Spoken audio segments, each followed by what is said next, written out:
क्यों मेरी बात कुछ और क्यों? हमारा रिश्ता है। क्या रिश्ता है? तुम ही आंधी। आप बताइए मुझे, मैं आपकी कौन हूँ? हमेशा तुमने तो खोया रहता हूँ। ऑब्वियसली तुमने खोया होता तो ही देखा था। सीरियल कुमकुम भाग्य में आ गया है बहुत ही धमाकेदार ट्विस्ट। जी हाँ, जहां पर अब गणपति के आगमन पर होने वाले हैं शिवांश और प्रार्थना एक, और दोनों लगाने वाले हैं एक दूसरे को गले से। और ये सब देखकर अब सोनालिका को काफी गुस्सा आने वाला है, यहाँ तक कि अब वो इस फंक्शन में भी कोई नया ड्रामा क्रिएट करते हुए नजर आएगी। लेकिन कैसे हुए शिवांश और प्रार्थना एक, चलिए बताते हैं। लेकिन हाँ, अगर अभी तक आपने हमारे चैनल को सब्सक्राइब नहीं किया है तो जल्दी से कर लीजिए, जहां आप आने वाले ट्विस्ट में देखने वाले हैं कि असल में होता कुछ ऐसा है कि बुआ माँ जब बात कर रही होती है शिवांश से प्रार्थना के बारे में, तो वहीं पर वो स्मिता की बातें उखाड़ देती है और कहती है कि वो देख, वो कितनी खुश है आज अपने घर में, क्योंकि प्रार्थना की शादी उस घर में नहीं हुई और तू जबरदस्ती जाकर उसे अपनी बहू बनाकर यहाँ लेकर आ गया है। अब देख रहा है ना कि हमारी जिंदगी की कैसे लंका लग गई है, कैसे हम लोगों की जिंदगी भंग हो गई है। जिसके बाद अब यहाँ पर शिवांश कहता है कि मुझे स्मिता जावेरी के बारे में कोई भी बात नहीं करनी है। लेकिन बुआ माँ उस पर चिल्लाती है, उसे खरी खोटी सुनाती है और साथ ही कहती है कि तुझे सुनना पड़ेगा,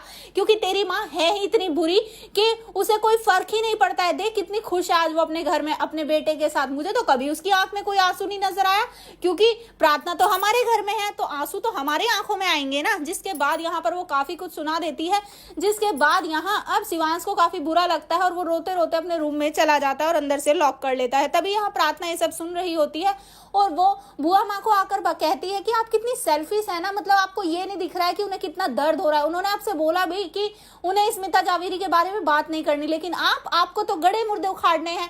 जिसके बाद यहाँ दोनों में काफी बहस होती है, लेकिन प्रार्थना वहां से चली जाती है। तभी वो बार बार देखती है और शिवांश के मूड को ठीक करने की कोशिश करती है, यहाँ तक कि वो पैर में चोट लगने का नाटक भी करती है, लेकिन शिवांश उस पर ध्यान नहीं देता है। जिसके बाद अब यहाँ पर जब बप्पा के आगमन के लिए अब सारे साज सजावट का सामान आ चुका होता है, तो वही सब लगा रही होती है प्रार्थना, लेकिन उसने स्टूल एक छोटा सा लिया होता है। जिसके बाद शिवांश उसे वार्न करता है और कहता है कि तुम अच्छे से बड़ा स्टूल ले लो और उससे काम करो, लेकिन यहाँ वो नहीं मानती। और जैसे ही वो लगा रही होती है यहाँ पर अब तोरण तो भी गेट पर लगा रही होती है जब फूल माला, तभी वो एकदम से फिसल जाती है। लेकिन तभी उसे कैच कर लेता है शिवांश और कहता है कि तुम हमेशा जानबूझकर गिरती हो ना जब मैं तुम्हारे आसपास होता हूँ। तभी वो कहती है कि नहीं, ये तो किस्मत का खेल है, भगवान ही तो हमें मिलाता है बार बार। लेकिन शिवांश को गुस्सा आ जाता है, वो वहीं छोड़कर उसे चला जाता है। जी हाँ, यहाँ पर अब इन दोनों के बीच जहाँ इतना मनमुटाव चल रहा है, लेकिन जैसे ही बप्पा आएंगे वो अपने साथ बहुत सारी खुशियां लेकर आएंगे। जिसके बाद अब शिवांश की आंखें खुल जाएंगी और उसे पता चल जाएगा कि बुआ माँ सिर्फ उसके इमोशंस के साथ खेलती हैं, और ये बात उसे एहसास दिलाने वाली है प्रार्थना।